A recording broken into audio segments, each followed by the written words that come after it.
Good morning children. आज हम लेकर आए हैं आपके लिए इस पाठ यानी कि चलो खेलते हैं का एक और अभ्यास। ये पाठ जैसे कि हमने देखा हमारे दूसरे पाठों से कुछ अलग है। क्यों अलग है? क्योंकि इस पाठ में जो कहानी दी गई है वो पूरी तरह से शब्दों से नहीं बनी हुई है। हमने देखा कि इसमें जगह जगह चित्र दिए गए हैं और वाक्यों को अधूरा छोड़ा गया है। तो हमें क्या करना है, उन्हीं शब्दों को, उन्हीं चित्रों को शब्दों के रूप में पढ़ना है और अपनी कहानी के वाक्यों को पूरा करना है। तो इसी पाठ में दिए गए कुछ चित्रों को हम ले लेते हैं और उनके नाम को जान लेते हैं। क्योंकि जब भी इस तरीके की कोई कहानी होगी या कोई अभ्यास दिया जाएगा वाक्य का, तो उसमें सबसे पहले हमारे लिए जरूरी होता है उन शब्दों को, उन चित्रों को देख लेना कि वो कौन कौन से हैं, फिर उनके शब्द रूप को लिख लेना, ताकि उनको जब अगर प्रश्नोत्तर या अभ्यास रूप में हमसे पूछा जाए तो हम उनको सही प्रकार से लिख सकें।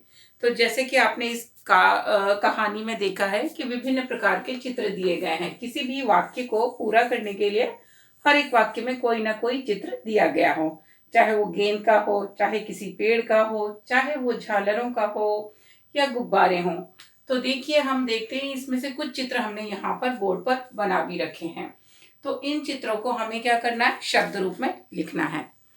तो चलिए पहले इन शब्दों को हम शब्द रूप में लिख लेते हैं। पहला है गुब्बारे। एक से अधिक है, इसीलिए हम इन्हें गुब्बारा ना लिखकर क्या लिखेंगे, गुब्बारे। कौन सा वचन होगा, बहुवचन।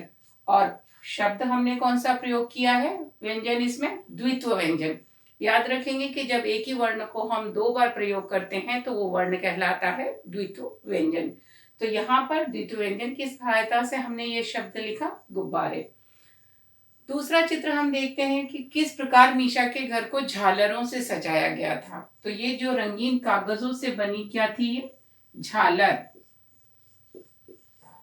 ये झालर जो कि हम अंग्रेजी में अलग अलग तरीके के फ्लैग्स बोलते हैं, रिबन लगाते हैं, तो हिंदी में उन फ्लैग से लगी हुई जो होती है उनको झालर बोलते हैं।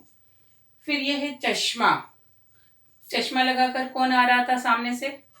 यहाँ पर हमने पाठ में देखा कि वो जो बंदर था वो चश्मा लगाकर आ रहा था। तो ये चित्र के माध्यम से उन्होंने दिया है चश्मा। किस प्रकार का चश्मा है ये, गोल चश्मा। यहाँ पर भी आप देखोगे कि आधे अक्षर का प्रयोग है, यानी कि संयुक्त अक्षर का प्रयोग किया गया है। अब माँ ने क्या दिया था उपहार में मीशा को, गेंद और बल्ला, यानी कि बैट और बॉल। हिंदी में गेंद तो आपको पता है, बॉल को गेंद कहते हैं और बैट को क्या कहा जाता है, बल्ला। तो यहाँ पर आप लिख दोगे कि गेंद और बल्ला। क्योंकि ये दो शब्द हम एक साथ लिख रहे हैं, इसीलिए हम बीच में क्या लगा देंगे, योजक चिन्ह, यानी कि डैश। और बल्ला अगेन, या कि हम यहाँ देखेंगे कि गेंद और बल्ला में हम फिर द्वित्व व्यंजन का प्रयोग करेंगे, ल ल। ये चित्र हम सब भली प्रकार परिचित हैं, वृक्ष यानी कि पेड़। तो आपको इनकी दोनों की ही स्पेलिंग पता है, पेड़, या फिर आप वृक्ष भी लिख सकते हो, लेकिन वृक्ष में नीचे जो ये लगा है रा ना होकर क्या है, ऋषि की रे। और अंतिम शब्द क्या है, छड़ी। ये क्या है, छड़ी। तो इसको कैसे लिखेंगे, छड़ी, बिंदी का प्रयोग करेंगे। तो इस तरह से ये शब्द इस कहानी में दिए गए हैं। इसके अलावा मीशा, जूते जैसे कुछ और शब्द भी दिए गए हैं। तो आप भी क्या कर सकते हो, इस प्रकार से कुछ चित्रों की सहायता से स्वयं की छोटी सी कहानी लिखना, या इस तरीके के वाक्यों के अभ्यास से स्वयं का वाक्य बनाना। ये आपको अभ्यास के माध्यम से ये अलग अलग कहानियों में दिए गए हैं। तो ये करना, पढ़ना आप भी सीखिए और इन शब्दों की स्पेलिंग याद करके रखिए, विशेषकर इस पाठ के लिए, ताकि आगे के अभ्यास में आपको इनके प्रश्न संबंधी अभ्यास या उत्तर देने में कोई दुविधा ना हो। तो कीजिए इस अभ्यास को अपनी नोटबुक में, क्योंकि ये शब्द आपको आगे भी काम में आएंगे। अपना ध्यान रखिए। आगे के मॉड्यूल में हम आपसे फिर मिलेंगे, तब तक के लिए टेक केयर, बाय।